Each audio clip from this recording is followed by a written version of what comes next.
I thought this comparison would be straightforward. Play a few games, note the differences, call it a day. But the more I used them side by side, the less simple it got. For context, I've been with the Steam Deck since launch. I've recommended it a lot, and it was my go-to device for couch gaming for a long time. So, when I saw SteamOS running on a Legion Go S, I figured it'd just be a curiosity, test it, make a video, go back to the deck. But the reality was different. The Deck OLED is gorgeous. Deep blacks, rich colors, HDR support, and a 90 Hz refresh rate. Easily one of the nicest displays I've ever used on a handheld. Go S, it's not OLED, it's an IPS LCD. That sounds like a downgrade, but it's an 8-inch panel with 2560 by 1600 resolution, 120 Hz refresh rate, and VRR. The sharpness and motion clarity are excellent. For me, that extra screen size changed a lot. Mission text in Spider-Man? Easier to read. Now it feels more immersive over long sessions. Yes, OLED wins in contrast, but I can't unsee the beauty of Legion's screen. The Deck OLED uses Valve's custom APU, Zen 2 CPU cores, and RDNA 2 graphics. Well optimized, especially for 800p gaming at 40 to 60 FPS. The Legion Go S uses AMD's newer Z2 Go chip, which should be a big leap forward. In real use at 15 watts, the gap isn't huge. Both handle Spider-Man, Red Dead 2, and Cyberpunk similarly. Sometimes the deck even wins thanks to Valve's software tuning, but the Legion has a higher performance ceiling.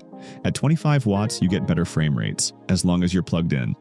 On battery, that higher TDP will drain it in about 90 minutes. So the extra power comes with a cost. Both run SteamOS, which means the same UI and the same library. I expected the Legion to feel a little rough. Missing features, driver issues, but it's surprisingly smooth. Some games even think it's a deck. If you've used a Steam Deck, the Legion will feel instantly familiar. The deck is lighter, has 2 trackpads, and is still one of the most comfortable handhelds I've used. The Legion is heavier, but the weight distribution is solid, and I actually found I could play longer without hand cramps. The rear hair triggers are great for shooters, and having 2 USB 4 ports is handy.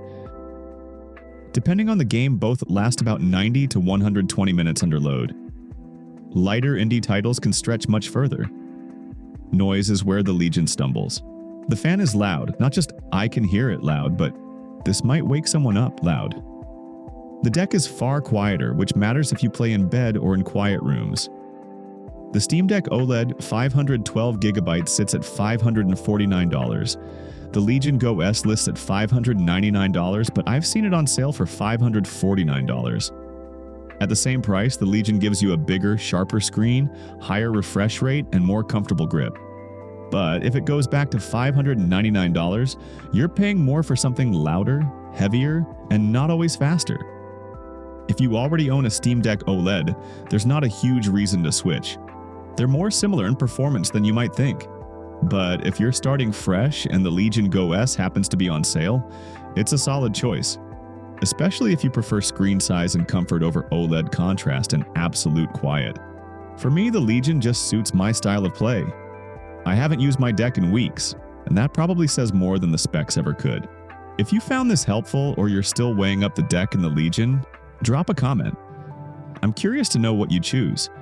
And if you want to see more comparisons like this, you know what to do.